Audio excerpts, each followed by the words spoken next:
Presque sans nous en rendre compte, nous sommes passés la semaine dernière du premier au second quart du XXIe siècle.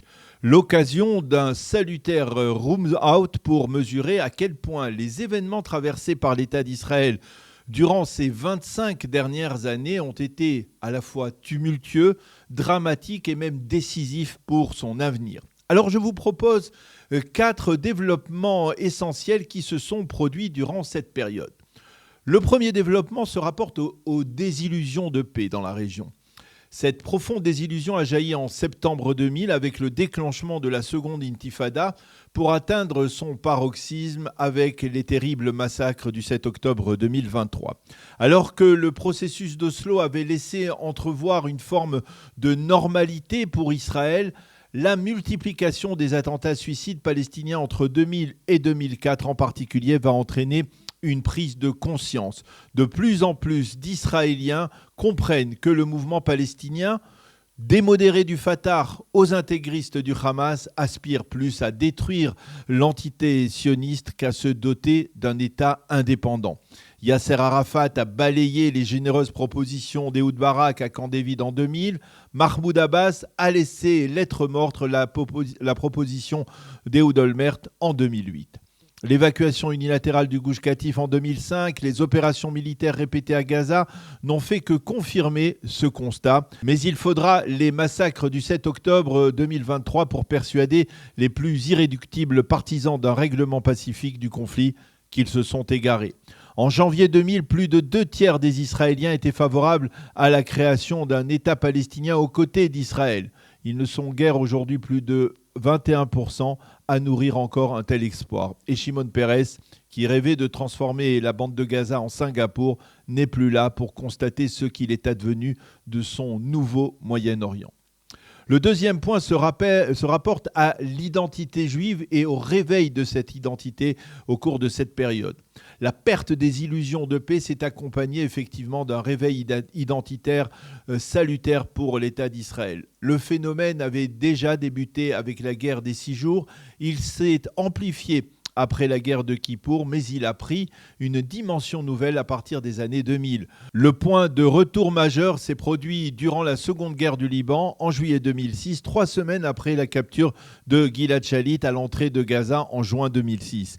Les attaques gratuites des sunnites du Hamas et des chiites du Hezbollah ont conduit de plus en plus d'Israéliens à comprendre que le conflit n'était pas territorial mais bien religieux. Les massacres du 7 octobre ont amplifié cette prise de conscience. De facto, c'est la cruauté abjecte de l'adversité palestinienne et arabe qui a ramené au cours de ce quart de siècle passé les Israéliens vers leur identité juive originelle. Et la guerre que nous venons de vivre au cours des 2 dernières années nous a fourni d'innombrables exemples de ce réveil. Des soldats sonnant le chauffard en entrant dans la bande de Gaza, aux otages récitant le schéma en sortant enfin des tunnels de Gaza. Le troisième point se rapporte au déclin politique de la gauche en Israël. Lorsque le siècle débute en l'an 2000, Ehud Barak est alors Premier ministre d'un gouvernement de gauche. Le Parti travailliste et Meretz totalisent 36 députés, près d'un tiers des députés de la 15e Knesset. 25 ans plus tard, la gauche ne compte plus que 6 députés. Son acharnement à vouloir promouvoir une paix impossible a probablement scellé son sort politique.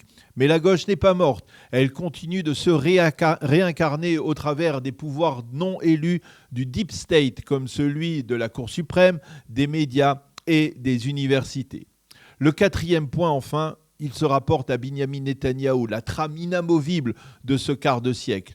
L'an 2000 surprend Netanyahou en pleine traversée du désert politique, à l'exception de son ami Meir Habib. Plus personne ne croit en lui, mais ce premier quart de siècle sera le sien, puisqu'il va gouverner pendant plus de 15 ans.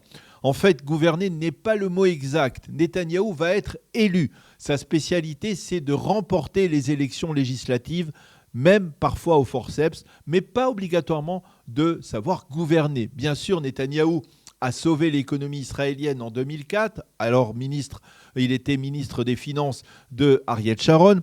Bien sûr, il a été l'un des catalyseurs de la start-up nation et de la superpuissance gazière qui est devenue Israël. Et bien sûr, il mérite les félicitations pour avoir, avec son allié Donald Trump, permis la libération des otages et mis fin à 2 années de guerre dans une situation très favorable, il faut l'avouer, à Israël. Dans l'absolu, cela devrait suffire pour lui accorder la fameuse grâce présidentielle. Mais ce sera insuffisant pour le laver de sa responsabilité dans la plus grande catastrophe de l'histoire d'Israël et dans le développement du monstre du Hamas. Conclusion, c'est donc dans ce second quart de siècle qu'Israël va célébrer son centenaire. Pour y parvenir, dans une réelle sérénité, l'État hébreu doit tirer les leçons de ces turbulentes 25 dernières années. Et en priorité, restaurer cette unité nationale qu'il a su forger au lendemain du 7 octobre, mais qui s'est estompée depuis. Comment ? Eh bien, peut-être en s'inspirant d'un enseignement contenu dans la dernière paracha du livre de la Genèse de Bereshit. Les commentateurs se demandent pourquoi les enfants de Joseph, Éphraïm et Ménaché sont dans la tradition les porteurs de la bénédiction de tous les enfants juifs. Et de répondre qu'à l'issue d'un livre de Bereshit ponctué par d'incessantes rivalités entre frères, les deux enfants de Yosef avaient su rester unis et incapables d'être jaloux l'un de l'autre. Voilà peut-être la solution miracle.